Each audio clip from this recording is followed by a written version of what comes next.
Hello and thank you for tuning in to News Today, where we break down the day's top stories with precision and clarity. Without delay, take a look at the headlines first. Spices Board India mandates ethylene oxide testing for spice shipments to Singapore, Hong Kong. United States accuses Russia of employing the chemical agent chloropicrine in Ukraine. CDSCO takes away state pass for issuing no objection certificate for drugs exports from states. National Green Tribunal stated that Ganga River is facing floodplain encroachment. InSpace released norms, guidelines and procedures to implement Indian Space Policy 2023. India to be among top 25 countries by 2030 in Logistics Performance Index ranking, says Invest India. Let us begin with the very first news. The Spices Board India has recently mandated ethylene oxide testing for spice shipments to Singapore and Hong Kong. This decision comes in the wake of the suspension of sales of certain spice blends by these countries due to elevated levels of ETO detected in the products. But what exactly is ethylene oxide and why is it a cause for concern? ETO is a flammable, colorless gas at room temperature, commonly used as a disinfectant and fumigant. However, its usage in food products is strictly regulated due to its cancer-causing nature, making it a potential health hazard. India's spices industry is a vital sector, with the country being the world's largest producer, consumer, and exporter of spices.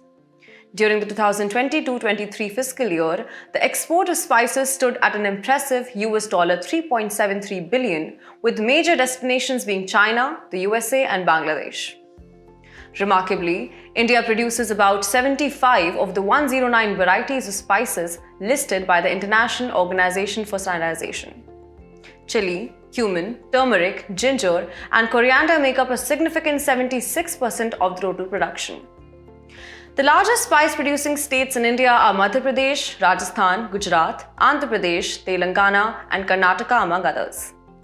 However, the spices industry in India faces several challenges, including low productivity, poor product quality, the disappearance of some indigenous varieties, and rejection of exports due to pesticide residues beyond tolerable limits.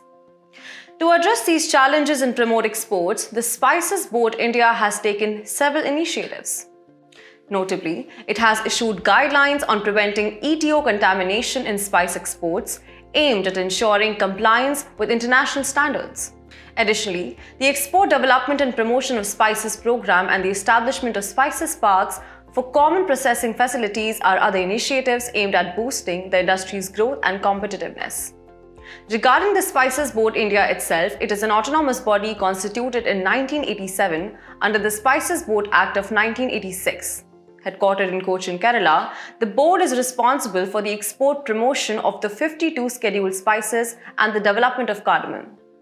Notably, India hosts and chairs the Codex Committee on Spices and Culinary Herbs, set up under the Codex Alimentaries Committee, with the Spices Board India serving as its secretariat. This underscores India's leadership role in setting international standards for spices and culinary herbs. The Spices Board India falls under the purview of the Ministry of Commerce and Industry, highlighting the government's commitment to promoting and regulating this vital agricultural sector.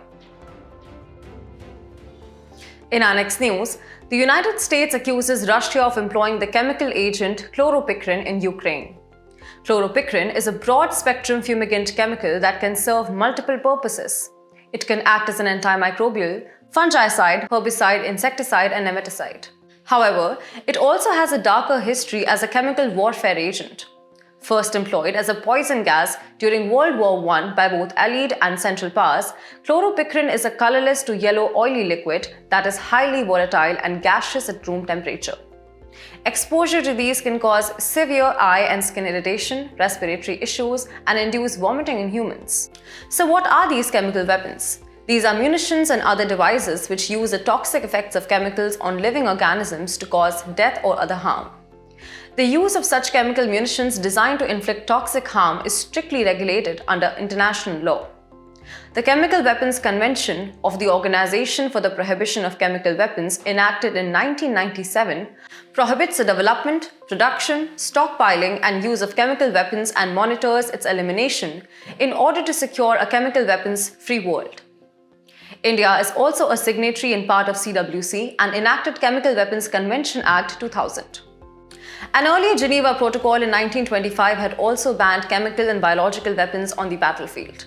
The alleged Russian use of chloropicrin raises alarming concerns given the indiscriminate and lifelong damaging impacts of chemical agents which have been deployed in recent conflicts like in Syria. Furthermore, let's learn few facts about the Organization for the Prohibition of Chemical Weapons, OPCW. Headquartered in Hague, Netherlands, it is the implementing body for the Chemical Weapons Convention. With 193 members including India, its mission is to implement the provisions of the Chemical Weapons Convention to achieve a vision of a world free of chemical weapons.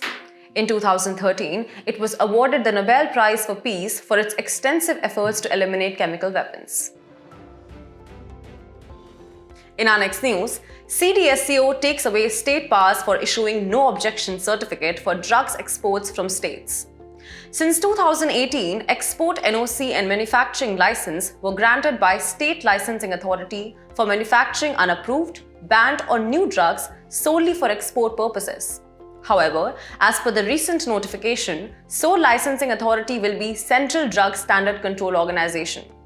Hereby, all manufacturers are required to obtain NOC from respective zonal offices of CDSCO through Sugam portal. This decision of the CDSCO comes in view of Drug Consultative Committee's observation that process of obtaining NOCs from state drug regulators for pharmaceutical products is time-consuming and therefore further delaying export consignment. Now, let's understand more about the Indian pharmaceutical industry. It is widely recognized as pharmacy of the world and is largest provider of generic medicines globally. Occupying a 20% share in global supply by volume, it contributes 70% of diphtheria, tetanus and pertussis and BCG vaccines and 90% of measles vaccines. It is expected to reach $130 billion by 2030. But the roadmap towards growth has certain challenges.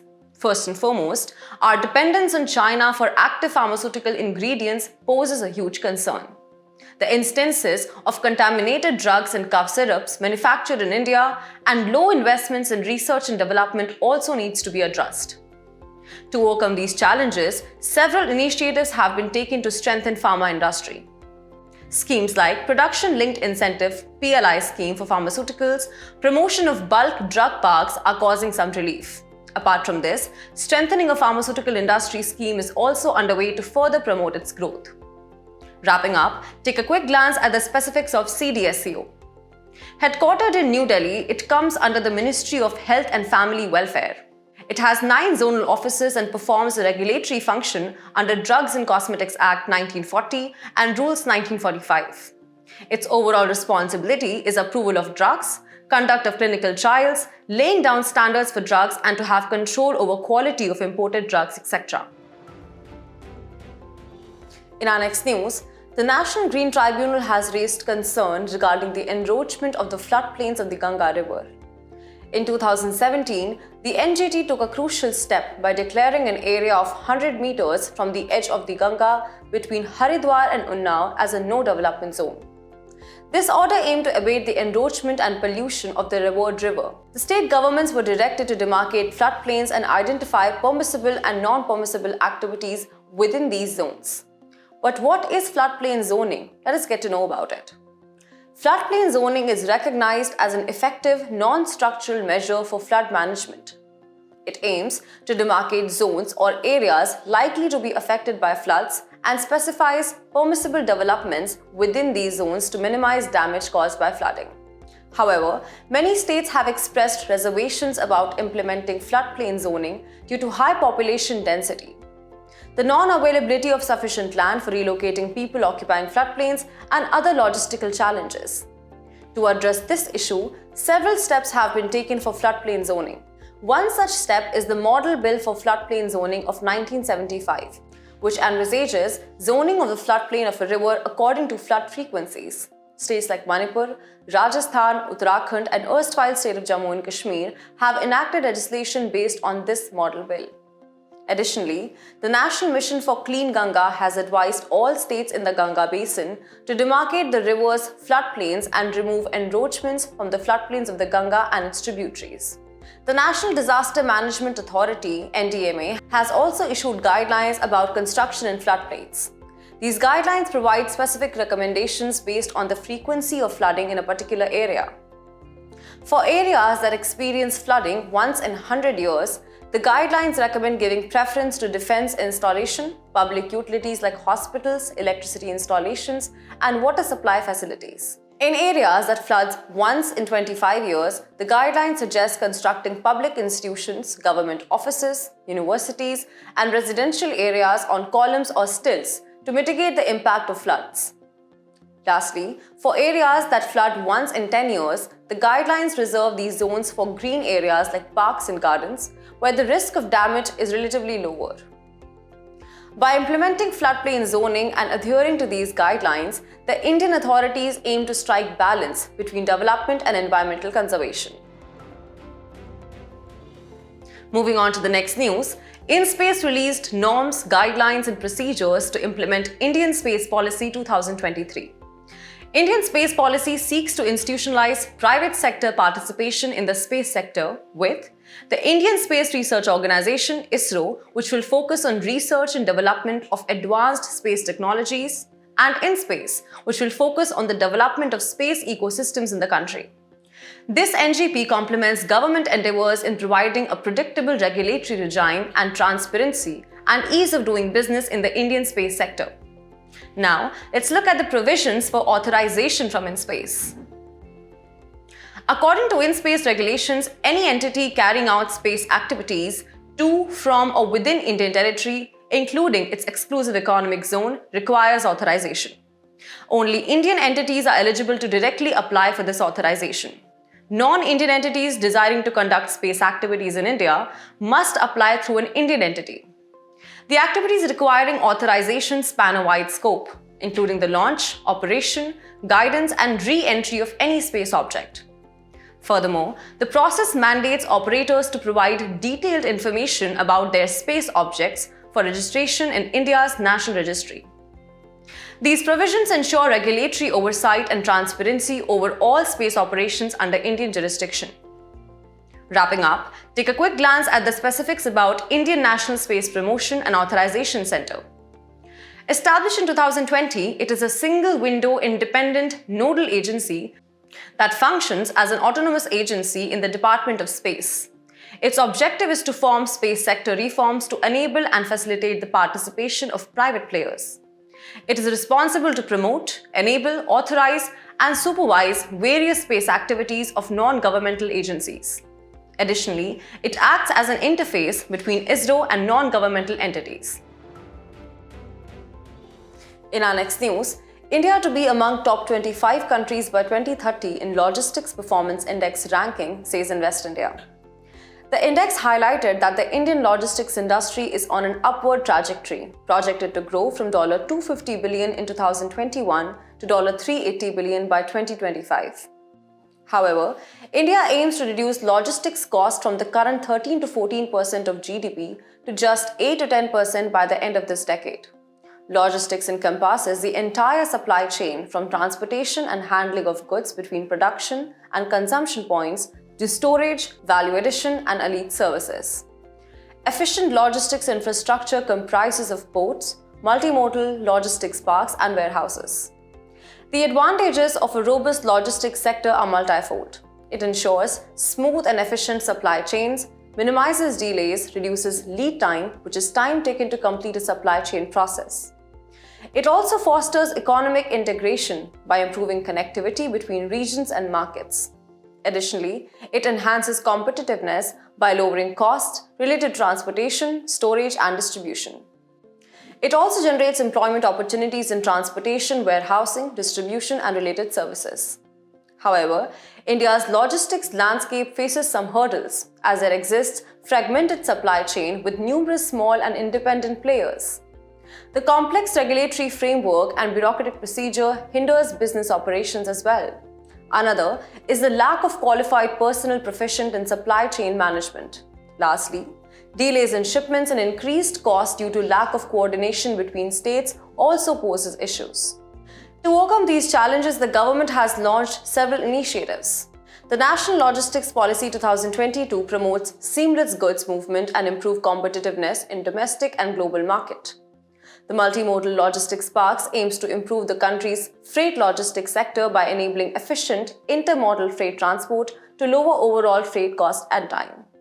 Also, programs like the Logistics Efficiency Enhancement Program and PM Gati Shakti are focused on improving freight transport efficiency. With concerted efforts to strengthen this pivotal sector, India is paving the way to achieve its ambitious logistics performance targets on the global stage. In today's Place in News, we will discuss Netherlands with its capital Amsterdam. The 12th India-Netherlands Foreign Office consultations were held in The Hague, Netherlands. Let's discuss its political features. It is located in northwestern Europe, also known as Holland. It shares its land boundary with Belgium in the south and Germany in the east. Also, North Sea surrounds the land from the north and the west. In terms of its geographical features, its major rivers include Rhine, Meuse, etc., and its highest point is Wasselburg. As we conclude today's main news, let's take a look at some quick updates. India ranked 159 among 180 countries in Annual World Press Freedom Index 2024. It is released by Paris-based Reporters Without Borders, one of the world's leading NGOs in defense and promotion of freedom of information. Centre has appointed retired Justice Sanjay Kumar Mishra as President of Goods and Services Tax Appellate Tribunal. It is the second appellate authority established under Central JST-CGST Act 2017 for hearing appeals against orders passed by Appellate Authority under CGST Act 2017 and State GST Acts. Registered foreign portfolio investors domiciled at the GIFT International Financial Services Centre have been allowed to issue participatory notes. P-notes are issued by registered foreign FPIs to oversee investors to invest in the Indian stock market without registering themselves directly. An NGO has embarked on an ambitious project to build 10,000 percolation wells across Bengaluru by 2026. Percolating wells are earthen dams padded with concrete rings inside and filled with gravel. A new species of marine tardigrade discovered from the southeast coast of Tamil Nadu is named Battleps chandrayani, after Chandrayaan-3 moon mission. They are near macroscopic aquatic animals with plump, segmented bodies and flattened heads. Delhi High Court orders police action against oxytocin use on cattle in city dairies. It is a hormone secreted by the pituitary glands of mammals during sex, childbirth, lactation, or social bonding. Recently, China announced successfully launching of more than 8 metric ton Chang'e 6 lunar probe. It aims to bring back 2 kilograms of samples from the far side of the moon, which humans have never done before.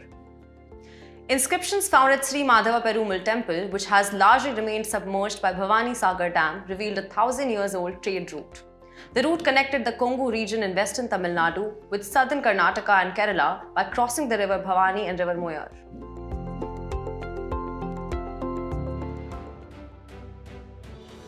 Before we sign off, let's challenge your understanding in today's installment of Test Your Knowledge.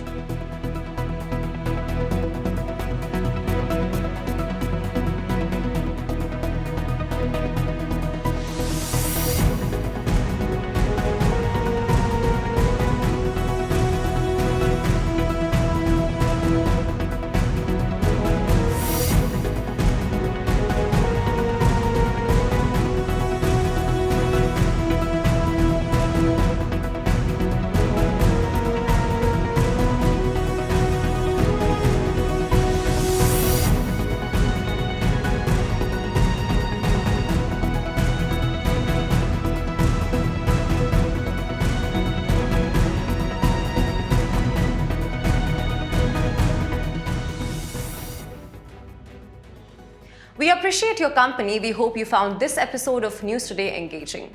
For the solutions to the quiz and to access the PDF version, remember to visit the provided links in the description below.